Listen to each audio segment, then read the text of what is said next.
Vivek sir, over to you Vivek sir. Vivek sir Wakad police station आपल्याला मार्गदर्शन करतील बेसिकली या फेस्टिवल सीझन आणि 15 ऑगस्ट, स्पेशली 15 ऑगस्टचं जर कव्हर केलं तर बरं होईल सर. विवेक सर. सुधीर, विवेक सरांचं एक इंट्रोडक्शन मला द्यायचं होतं अगोदर. येस. कारण मी पर्सनली सर आशिष माने बोलतोय. मी पर्सनली सरांचं नाव कधी ऐकलेलं नव्हतं अगोदर. पण ज्यावेळेला कोविड सुरू झालं त्यावेळेला जे काही क्वेश्चन्स तयार झाले सोसायटी मेंबर्सच्या किंवा कमिटीच्या मनामध्ये, तर मोस्ट अप्रोचेबल अधिकारी जे कोणी असतील सगळ्यात जास्त वाकडसाठी, ज्यांना कधीही तुम्ही फोन करू शकता आणि कधीही त्यांना तुम्ही डिस्टर्ब करून त्यांना कॉल करू शकता, क्वेरी विचारू शकता आणि ते प्रॉम्प्टली त्या वेळेला व्यवस्थित प्रॉम्प्टली त्यांनी सगळ्या क्वेरीज रिझॉल्व्ह केल्यात. तर त्यासाठी मी सरांचं आभार मानतो. आणि over to sir.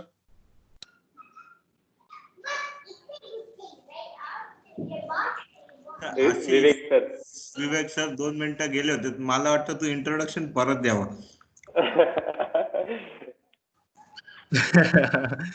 Vivek sir, are you there?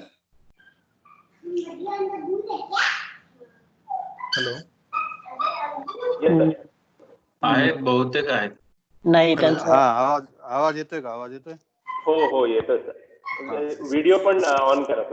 आला व्हिडिओ पण आला. हो केलं. विवेक सर. हा बोला. हो. हा सर, आम्ही आता तुमचं इंट्रोडक्शन करत होतो. तर सर मी आशिष माने बोलतोय. तर माझा जो अनुभव आहे मी ते सांगत होतो की कोविड सुरू झाला त्यानंतर जे नाव सगळ्यात जास्त सोसायटीज मध्ये कमिटी मेंबर मध्ये जे नोंद झालं ते विवेक सर होते. आणि त्यांनी जे सोसायटीज कमिटीच्या ज्या काही क्वेरी होत्या तर त्याला जे प्रॉम्प्ट रिस्पॉन्स दिला, त्यांनी कधी त्यांना वेळोवेळी कॉल केला मी. आणि त्यावेळेला त्यांनी प्रत्येक क्वेरीला, ज्यावेळेला पॅनिक सिच्युएशन होती ऍक्च्युली एकदम इनिशियल स्टेजला, त्यावेळेला खरंच म्हणजे आश्चर्य वाटत होतं की एखादा पोलीस अधिकारी एवढे इझिली कॉल घेऊन प्रत्येक मेंबरचे त्यांना आन्सर करतोय. त्याबद्दल सर धन्यवाद तुमचे. विवेक सर, तुमच्याकडे देतो मी पुढचं हे, तुम्ही घ्यावं सर.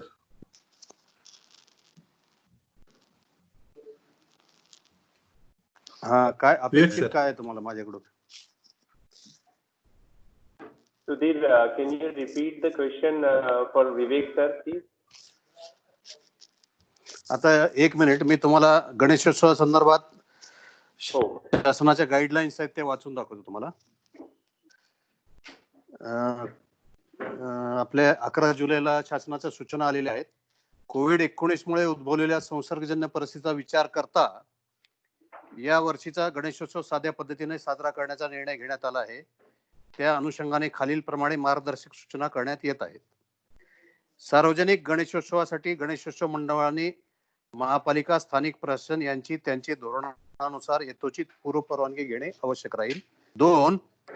कोविड-19 मुळे उद्भवलेल्या संसर्गजन्य परिस्थितीचा विचार करता तसेच माननीय न्यायालयाने निर्गमित केलेले आदेश आणि महापालिका तसेच संबंधित स्थानिक प्रशासनाचे मंडपाबाबतचे धोरण याच्याशी सुसंगत असे मर्यादित स्वरूपाचे मंडप उभारण्यात यावेत.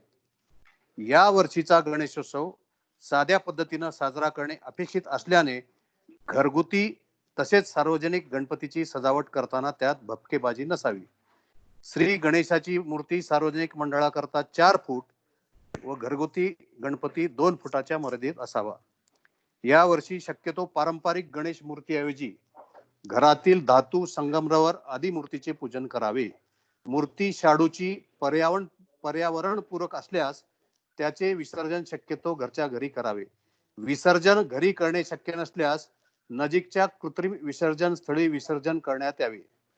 गणेश मूर्तीचे विसर्जन पुढे ढकलणे शक्य असल्यास या मूर्तीचे विसर्जन मागी गणेशोत्सव विसर्जनावेळी किंवा 2021च्या भाद्रपद महिन्यात पुढील वर्षीच्या विसर्जन वेळी करता येणे शक्य आहे, जेणेकरून आगमन विसर्जनासाठी गर्दीत जाणे टाळून स्वतःचे व कुटुंबियाचे कोरोना साथीच्या रोगापासून रक्षण होईल. 5. उत्सवाकरता वर्गणी देणगी स्वेच्छेने दिल्यास त्यांचा स्वीकार करावा. जाहिरातीच्या प्रदर्शनामुळे गर्दी आकर्षित होणार नाही असे पाहावे. तसेच आरोग्यविषयक व सामाजिक संदेश असलेल्या जाहिराती प्रदर्शित करण्यात पसंती देण्यात यावी. सांस्कृतिक कार्यक्रमाऐवजी आरोग्यविषयी उपक्रम, शिबिरे उदाहरणार्थ रक्तदान आयोजित करण्यात प्राधान्य देण्यात यावे आणि त्याद्वारे कोरोना, मलेरिया, डेंग्यू इत्यादी आजार आणि त्यांचे प्रतिबंधात्मक उपाय तसेच स्वच्छता याबाबत जनजागृती करण्यात यावी.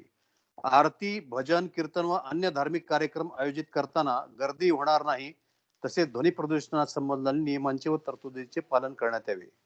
श्री गणेशाचे दर्शनाची सुविधा ऑनलाईन, केबल नेटवर्क, वेबसाईट व फेसबुक इत्यादीद्वारे उपलब्ध करून देण्याबाबत जास्तीत जास्त व्यवस्था करावी.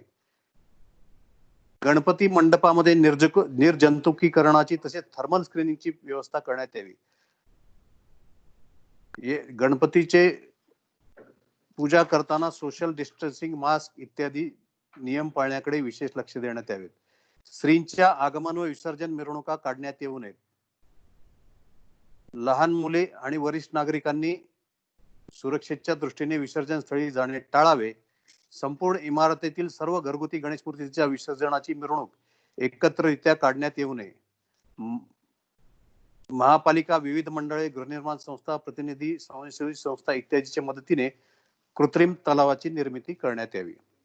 अशा प्रकारच्या या शासनाच्या सूचना आलेल्या आहेत आणि अजून काही सूचना शासनाचे येणं अपेक्षित आहे. त्या दृष्टिकोनातून या गणपती उत्सव कृपया सर्व सोसायटीने आपापल्या घरी साजरा करावा असं माझं जाहीर आवाहन आहे. कारण बऱ्याचशा सोसायटीमध्ये आता कोविडचा प्रादुर्भाव झालेला आहे आणि सोसायट्या सील करण्यात आलेल्या आहेत. त्यामुळे कुणीही सार्वजनिक गणेशोत्सव साजरा करण्याच्या प्रयत्नात पडू नये अशी माझी नम्र विनंती आहे. कारण सार्वजनिक गणेशोत्सव आपण साजरा करायला जाऊ तेव्हा गर्दी होते, सोशल डिस्टन्सिंगचं पालन होत नाही, मास्क लावले जात नाहीत आणि मग अशा रीतीनं कोविडचा प्रादुर्भाव होतो. पिंपरी चिंचवडमध्ये आपण पाहतोय की 1, 2, 3 अशा पद्धतीनं सुरुवातीला आपले आकडे व्हायचे. आज आपले आकडे हजाराच्या आसपास फिरतायत. त्यामुळं या पुढील कालावधीमध्ये आपण जास्तीत जास्त काळजी घेणं गरजेचं आहे. आणि आम्ही असंही पाहिलंय बऱ्याच सोसायट्यामध्ये जरी सील केलं गेलं आहे सोसायट्यात, तरीही सोसायटीमधून लोक बाहेर येतात जात आहेत. बरेचसे व्हेंडर सुद्धा आतमध्ये येत जात आहेत, बरेचशा मेड्स आतमध्ये येत जात आहेत आणि त्यामुळे हा कोरोना आता वेगानं पसरतोय. त्यामुळं सोसायटीनी जे आता माननीय आयुक्त साहेबांनी सांगितलं, आमचे सहाय्यक आयुक्त जाधव साहेबांनी सांगितलं की त्या पद्धतीनं आपण शक्यतोवर सोसायटीच्या बाहेर पडू नये. फक्त अत्यावश्यक सेवेमध्ये जे लोक असतील, डॉक्टर असतील, नर्स असतील, पोलीस असतील, त्यांनीच सेवेवर जावं. बाकीच्या लोकांनी कमीत कमी 10 दिवस आपण बाहेर पडता कामा नये. ज्या काही गरजेच्या वस्तू असतील ते जे व्हॉलेंटियर्स आपल्याकडे नेमलेले आहेत त्या व्हॉलेंटियर बाबतीत त्या गरजेच्या वस्तूची पूर्तता करून घ्यावी. अजून काही प्रश्न कोणाचे आहेत? अजून काही मार्गदर्शन कुठल्या गोष्टीवर पाहिजे तर कृपया आपण विचारू शकता. सर, माझा एक प्रश्न अर्धाच राहिला. त्या प्रश्नाचं उत्तर पाहिजे. लोक जे ट्रॅव्हलिंग करून परत म्हणते की आम्हाला क्वारंटाईन नाही व्हायचं आहे आणि आमच्या कंपनीमध्ये आमच्या अटेंडन्स कंपल्सरी आहे आणि कंपनी नाहीये, तर ह्या अशा सर्कमस्टन्सेस मध्ये सोसायटीने किंवा आम्ही काय स्टँड घ्यावा ह्याच्याबद्दल थोडी क्लॅरिटी पाहिजे होती. ज्या सोसायटी सील केलेल्या असतील त्यातले लोक बाहेर पडण्यास त्यांना बंदी आहे, त्यांचा प्रश्नच नाही. ज्या सील केलेल्या आहेत तिथं अत्यावश्यक सेवा वगळता इतर सर्वांना तुमच्या कामावर जाण्यास सुद्धा बंदी आहे. आणि ज्या सोसायट्या सील नाहीत, जर बाहेरून कोणी प्रवासी आला तर 7 दिवस त्याला कंपल्सरी क्वारंटाईन राहणं गरजेचं आहे. जर तो परत 7 दिवसाच्या आत बाहेर ट्रॅव्हलला जाणार असेल तरच तो महापालिकेच्या परवानगीनं त्याला क्वारंटाईन न होता परत जाता येतं. पण 7 दिवसाच्या आत तो परत जायला पाहिजे. परंतु जो आपल्या जिल्ह्याबाहेरून येतोय, राज्याबाहेरून येतोय, त्याला 7 दिवस क्वारंटाईन, होम क्वारंटाईन राहणं अत्यंत आवश्यक आहे. अत्यावश्यक सेवा वगळून. अत्यावश्यक सेवेमध्ये जे जे आहेत, पोलीस असतील, डॉक्टर्स असतील, नर्सेस असतील, ह्या लोकांनी वगळून बाकीच्यांनी क्वारंटाईन होणं गरजेचं आहे. जरी त्यांना ऑफिस असलं तरी ते ऑफिसला ही कारण देऊ शकतात की आम्हाला क्वारंटाईन करण्यात आलेलं आहे. सर, आता जसं आमच्या सोसायटीमध्ये 2दा सोसायटी कंटेनमेंट झोन मध्ये आली बॅक टू बॅक. तर ह्याच्यामध्ये एक प्रॉब्लेम असा झालेला की काही लोक होते त्यांना पहिले 15 दिवस पण घरी राहावं लागलं होतं आणि नंतर पुढचे पण 15 दिवस त्यांना आता प्रॉब्लेम आलेला आहे. मग आम्ही नेक्स्ट डेज साठी त्यांना सांगितलं तुम्ही जाऊ शकता by informing your offices that you are coming from containment zone. तर हे व्हॅलिड आहे का? कारण महिनाभर घरी राहणं म्हणजे पूर्ण महिन्याभराची सॅलरी जाणं होतंय सर. आता मॅक्झिमम आपल्या सोसायट्यामध्ये सॉफ्टवेअर कंपनीचे लोक आहेत आणि बरेच जण वर्क फ्रॉम होम आहेत. फक्त बाहेरच्या चाकण किंवा म्हाळुंगे MIDC असेल, चिंचवड MIDC असेल, इथल्या कंपन्यांमध्ये जाणारे लोक असतील. परंतु त्यांनी जर सांगितलं की आम्हाला सोसायटी ही आमची सील करण्यात आलेली आहे, तर ते आपले कंपनीवाले त्यांना स्पेअर करतील. जर असे काही त्यांना अडचणी असतील तर आम्ही त्या कंपनीवाल्याशी बोलून त्यांचे प्रॉब्लेम सॉल्व्ह करू शकतो. अशांनी आमच्या नंबरवर मला फोन केला तर हरकत नाही. त्यांचे कोणी मॅनेजर असतील किंवा HR मॅनेजर असतील त्यांना आम्ही संपर्क साधून त्यांच्या परिस्थितीची पूर्वकल्पना आम्ही त्यांना देऊ आणि त्यांना मदत करू. Thank you sir, thank you so much. Hello Vivek sir. Quarantine period आता रिड्यूस केलाय का आपण 7 दिवसाला? हा 7 दिवस आहे आणि तुमचा ह्याचा पिरियड जो आहे सील केल्यानंतरचा तो 10 दिवसाचा पिरियड ठेवला आहे. Hello Vivek sir. Quarantine containment झोनची जी लिस्ट आहे त्यामध्ये बऱ्याच वेळेस सोसायटीची नावं येत नाहीत आणि मग अशा लोकांना कन्फर्म करायला म्हणजे PCMC कडून किंवा ऑथॉरिटीज कडून काहीतरी लेटर जर का मिळालं ज्या सोसायटीज कंटेनमेंट आहेत तर अशा लोकांना मदत होईल त्यांच्या कंपनीमध्ये ते प्रूव्ह करायला. अगदी बरोबर आहे. कंटेनमेंट झोन जे आहेत त्याचे जे आदेश निघतात महापालिकेचे, आपल्या इकडं ग प्रभाग झगडे मॅडम आहेत त्या आदेश काढतायत आणि आमचे माननीय आयुक्त साहेब आदेश काढतायत. मी रोजच्या रोज जे कंटेनमेंट निरस्त झालेले कंटेनमेंट झोन आणि नवीन जे सामील झालेले कंटेनमेंट झोन याची यादी मी आपल्या ग्रुपवर टाकत जाईल प्रत्येक सोसायटीची. Hello Vivek sir. हॅलो विवेक बोला. हा बोला. आता काय सोसायटीमध्ये काय होत आहे, खूप लोक बाहेर म्हणजे काही लोक गेलेले आहेत आणि टेनेंट काय असतात ते त्यांना बाहेर असल्यामुळे आता त्यांना वॅकेंट करायचं आहे फ्लॅट. तर त्यांनी आम्हाला काय असे रिक्वेस्ट येतात की आम्ही एक दिवस येऊ आणि लगेच जायचं. त्यावेळेस त्यांना क्वारंटाईन करणं गरजेचं आहे का? काही गरजेचं नाही. ते जर लगेच जाणार असतील काहीही गरजेचं नाही. मोस्टली एक दिवस ते रात्री थांबून द्यायचं, नेक्स्ट डे जाऊ शकतात. तर आपण त्यांना अलाउ करू शकतो ना? हो अलाउ करू शकतो. Shailendra, do we have Santosh Patil sir? I'm not sure, Sachin. Santosh Patil sir, are you there in the meeting? I guess Sudhir is raising his hand for questions. Sudhir.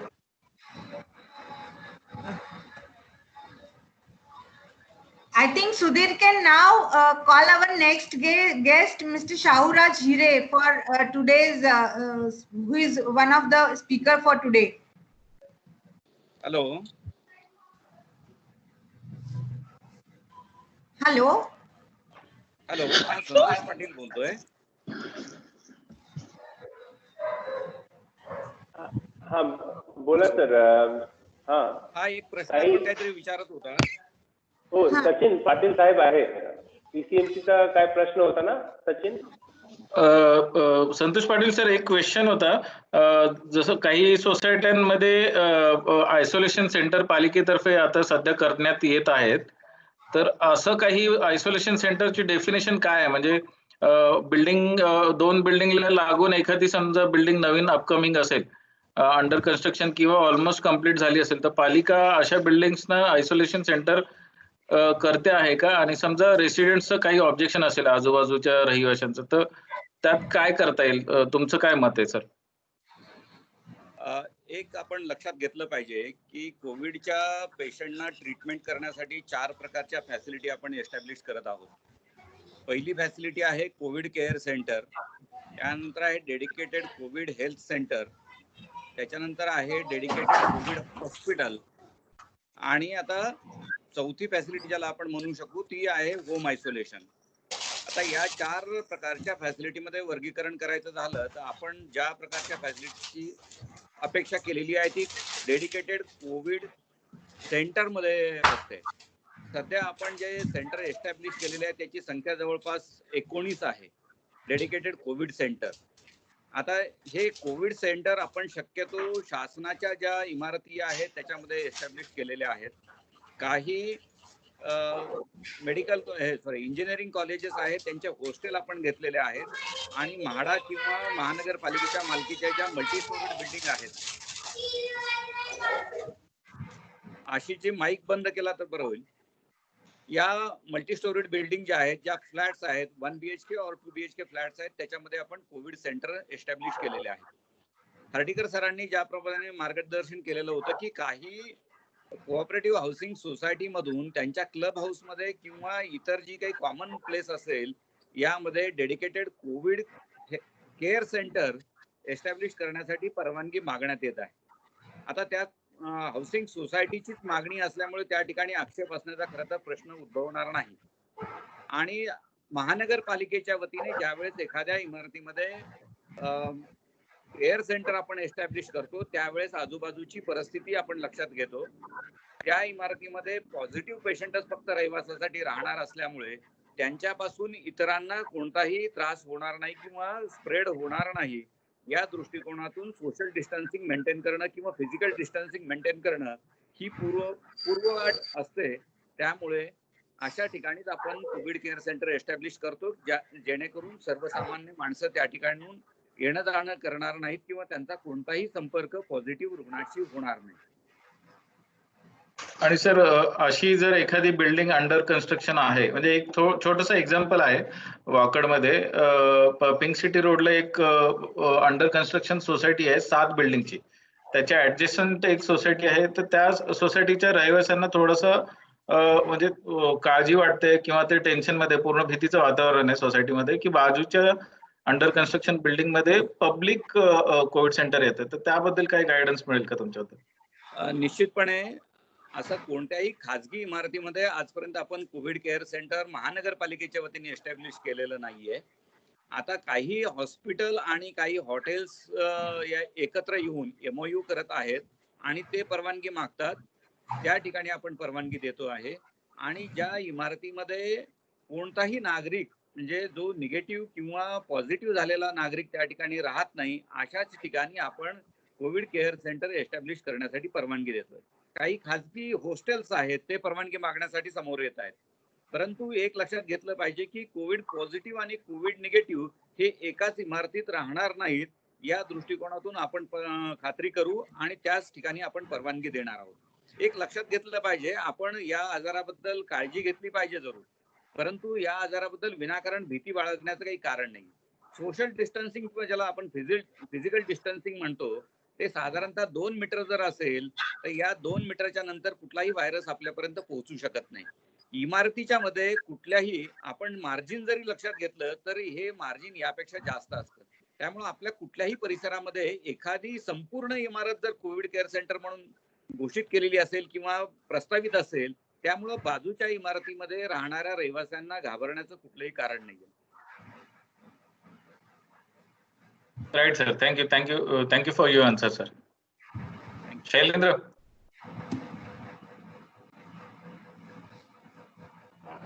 Thank you, Sachin. Thank you, Patil sir.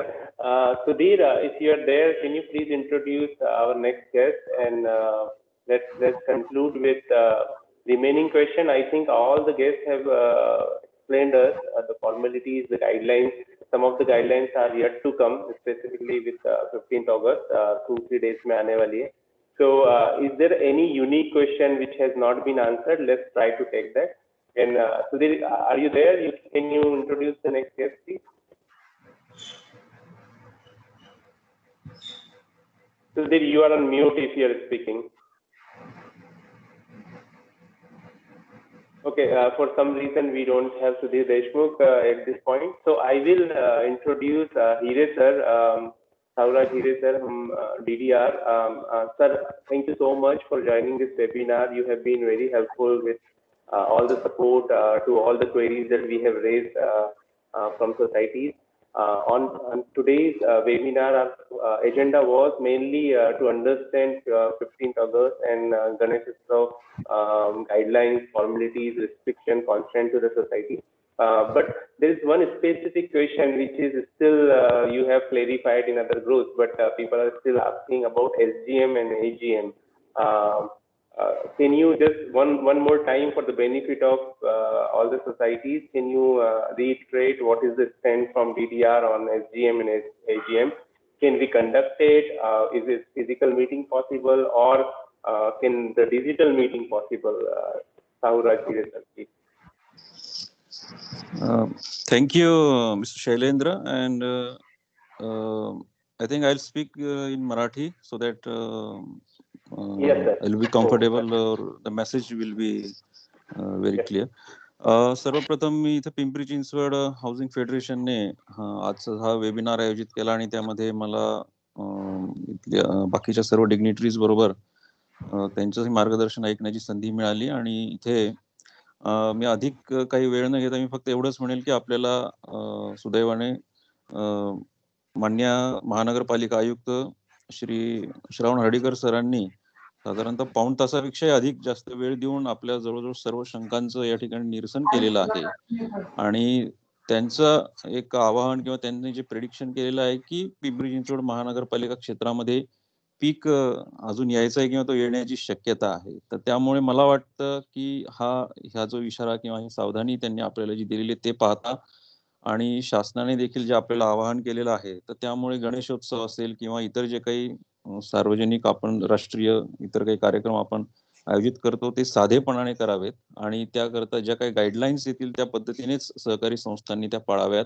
शक्यतो माझंही या ठिकाणी निबंधक म्हणून आपलं सर्वांना आवाहन राहील की पब्लिक प्रोग्राम्स आपण या ठिकाणी करू नयेत. जरी आपल्या प्रथा परंपरा यांचा काही ठिकाणी या ठिकाणी केला, आपल्या अनेक प्रथा परंपरा, वारीसारखी प्रथा परंपरा आपली अनेक शेकडो वर्षांची, आपण यावेळेला तिला एक कमी त्याच्यामध्ये क्षमतेने आपण ते केलेलं आहे. आणि म्हणून आपण या वेळेला या सर्व गोष्टींचा विचार करता, सर्वांची सार्वजनिक आरोग्याचा हिताचा विचार करता आपण अत्यंत साधेपणाने शक्य असेल तितक्या कमीत कमी लोकांच्या उपस्थितीत करण्याचा प्रयत्न करावा. यामध्ये दुसरा जो स्पेसिफिक सहकारी संस्थांच्या कामकाजाच्या संदर्भात जो प्रश्न आहे आणि जो अत्यंत महत्वाचा आहे की जनरली हा ऑगस्ट आणि सप्टेंबर महिना जो आहे या कालावधीमध्ये आपण नेहमीप्रमाणे इथे अॅन्युअल जनरल बॉडी मीटिंग्स आपण कंडक्ट करतो. आणि परंतु मी या ठिकाणी आपल्याला पुन्हा एकदा सांगेल की आपल्याला डिझास्टर मॅनेजमेंट ऍक्ट नुसार जे आदेश आपल्याला शासनाने दिलेले आहेत किंवा पिंपरी चिंचवड महानगरपालिकेने दिलेले आहेत, जे नॅशनल डायरेक्टिव्ह पण आहेत केंद्र सरकारचे, की कोणत्याही प्रकारचे सभा कार्यक्रम हे आपल्याला आयोजित करायचे नाहीयेत. महानगरपालिका आयुक्तांनी पुन्हा एकदा आपल्याला सांगितलेले की एक्सेप्शन्स जे दिलेले आहेत ते आहेत मॅरेजेस आणि लास्ट राईट्स. ते सोडून इतर कुठल्याही सभा कार्यक्रम यांना आयोजन करायला आपल्याला इथे त्यांनी बंदी आहे.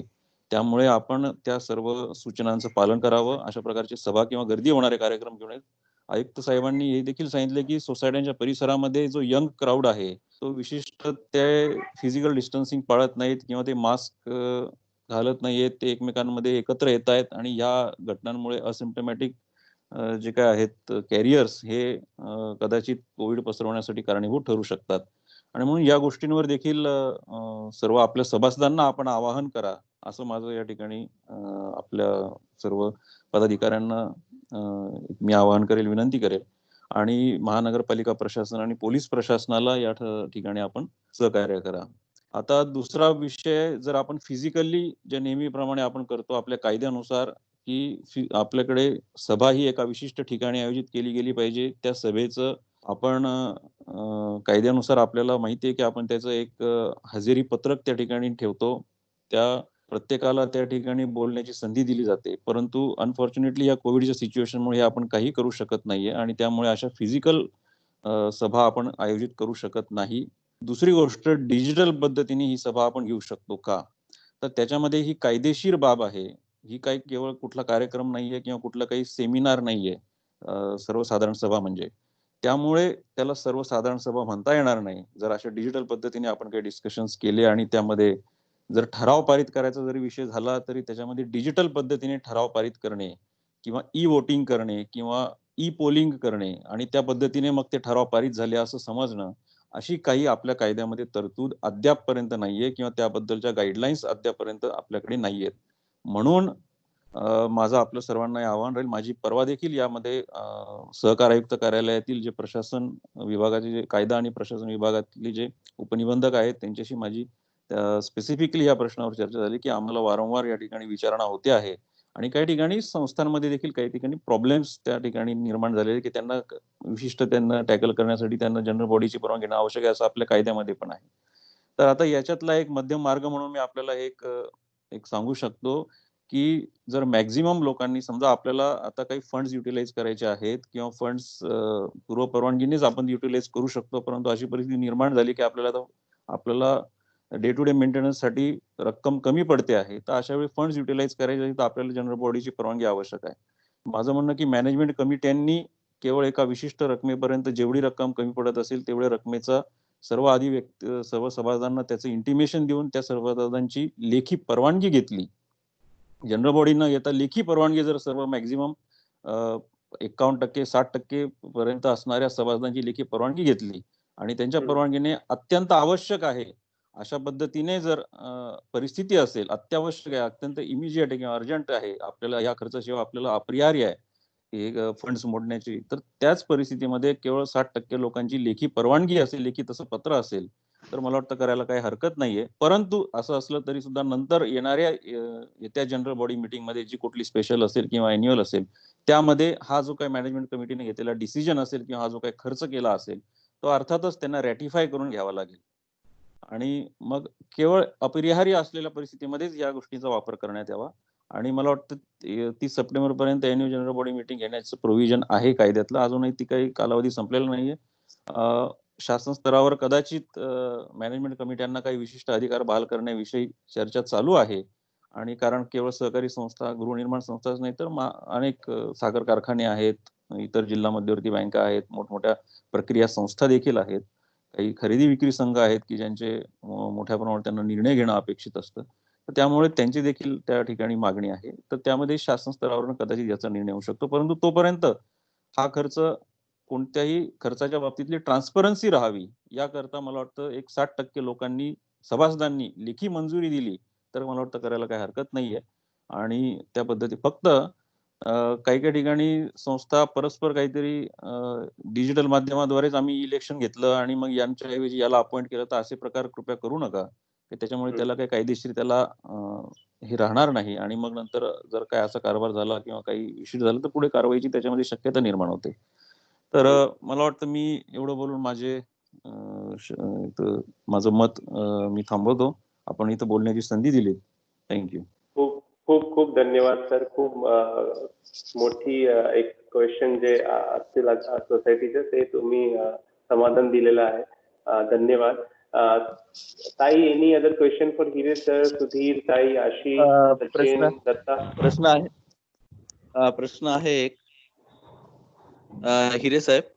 हा बोला. आपण एक म्हणलं की लेखी परवानगी घ्यावी. कोण बोलताय? चंद्रशेखर पालकर बोलतोय, वर्धमान हाईट्स. बोला. हा, तर आपण म्हणलं की एक लेखी परवानगी घ्यावी अशा संदर्भात काही गरज पडल्यास. लेखी परवानगी म्हणजे एक कमिटीने एक ऍप्लिकेशन वगैरे रेडी करून मग त्याच्यावरती माझी लेखी परवानगी नाही, आमच्या कार्यालयाची नाही म्हणत आहे मी. नाही कमिटीची काय सोसायटीची म्हणतोय मी, सोसायटी सभासदांची. मग एक ऍप्लिकेशन कमिटीने तयार करून मग ते सगळीकडे फिरवून त्याच्यावरती स्वाक्षरी किंवा असं अपेक्षित.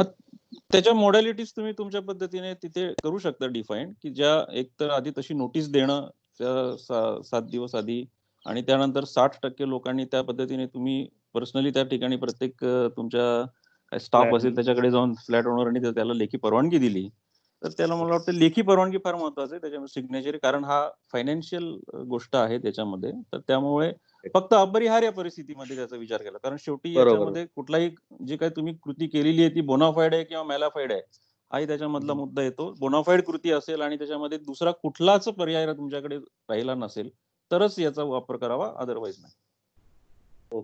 धन्यवाद. हिरे सर, नमस्कार. निलेश खोबराकडे बोलतोय, बोला. चेअरमन. सर, एक प्रश्न होता की जसं की आपण म्हणतो की लिकेजचा एक इश्यू आहे लोकांचा, जो की प्रायोरिटीवर आहे आणि तो त्यांचा राईट्स आहे, बिकॉज त्यांनी ते सगळे ऑलरेडी पैसे दिलेले आहे. पण आपण जेव्हा असं म्हणतो की आपण सगळ्यांच्या साईन घेऊ, त्यांची परवानगी घेऊ, तर ही म्हणजे प्रोसेस तर करेक्ट आहे, पण थोडी लेंदी होईल. तोपर्यंत त्या लोकांना त्या सगळ्या इश्यूज जे आहेत, म्हणजे त्यांच्या घरामध्ये पाणी येत आहे, गळतंय ते सगळं, तर ते त्यांना बेअर करावं लागतं.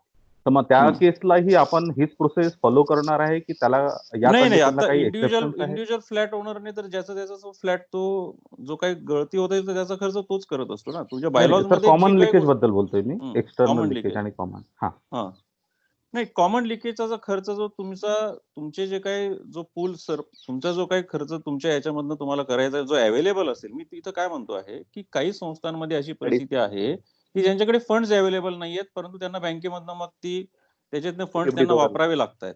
जिथे जिथे तुमचा रेग्युलर मेंटेनन्स ज्या ठिकाणी होतो आहे, रेग्युलर मेंटेनन्सची जे अकाउंटमध्ये तुमच्याकडनं लोकांकडनं प्रतिसाद मिळतो, परंतु अनेक वेळेला आता काही ठिकाणी लोक राहत नाहीयेत किंवा ते पण भरत नाहीयेत आणि त्यामुळे मग तुमची परिस्थिती अशी निर्माण झाली की तुम्हाला आता इलेक्ट्रिसिटीचं बिल कसं पेमेंट करायचं किंवा हा असा खर्च निर्माण झालेला आहे की तो करणं गरजेचंच आहे, आत्ता करणं गरजेचंच आहे.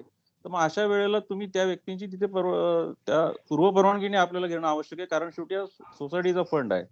त्यामुळे तुम्हाला ऍज अ ट्रस्टी म्हणून तिथं त्याचा वापर करायचा आहे. त्याच्यामुळे ते संपूर्ण सोसायटीच्या लोकांची परवानगी घेणं त्याकरता आवश्यक आहे.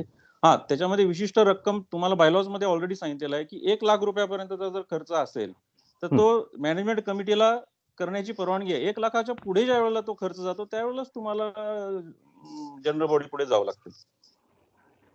बर, ठीक आहे. Okay, thank you.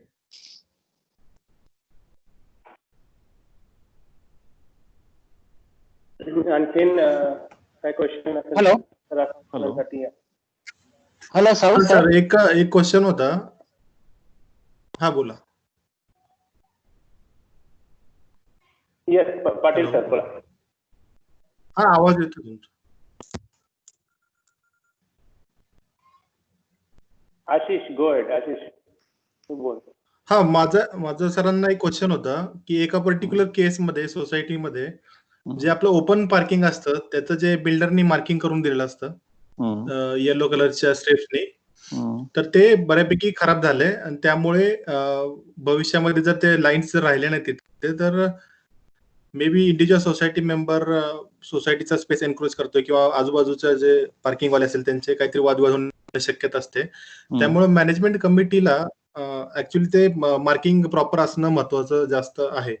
तर एका केसमध्ये आमच्या काय झालं की आम्ही जनरल बॉडीच्या मीटिंग मध्ये तो प्रस्ताव ठेवला आणि एक्सपेन्स तो आम्ही प्रेझेंट केला, पण समहाऊ जनरल बॉडीनं तो प्रस्ताव फेटाळला की ह्याची गरज नाही असं हे करून, जो की थोडाफार बेजबाबदार हे डिसिजन होतं.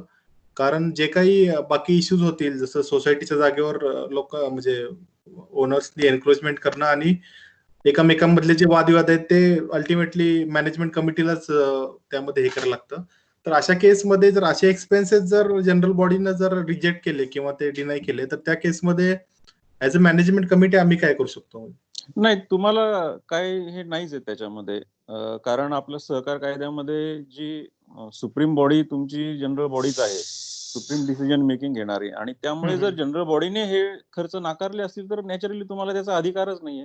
आणि तरी जर तुम्ही तसा खर्च केला तर म्हणजे त्या खर्च वसूल पात्र होईल, तुम्ही त्याच्यामध्ये जबाबदार ठराल. कारण अर्थात नेक्स्ट जनरल बॉडी मध्ये किंवा त्याच्यामध्ये तुम्ही ते सांगू शकतात की हा खर्च करणं का गरजेचं आहे. शेवटी कुठलाही खर्च हा फंड जो आहे तो जनरल बॉडीच्या परवानगीशिवाय तुम्हाला वापरता येत नाही. Management committee is merely a trustee. तुम्ही एवढं सांगू शकतात की आता हा मार्किंगचा सुद्धा जो विषय आहे तो सुद्धा जनरल बॉडीने ठरवून घेण्याचा विषय. त्याच्यामुळे आपण काय त्याच्यामध्ये जर जनरल बॉडी म्हणजे सुप्रीम डिसिजन ज्यांनी घ्यायचा आहे, सुप्रीम ऑथॉरिटी सोसायटीची विदिन द सोसायटी असते, त्यांनी जर त्याचा डिसिजन घेतलेला असेल तर आपण विनाकारण त्याच्यात काय इंटरफिअर करण्याचा काय अधिकार नाही आपल्याला.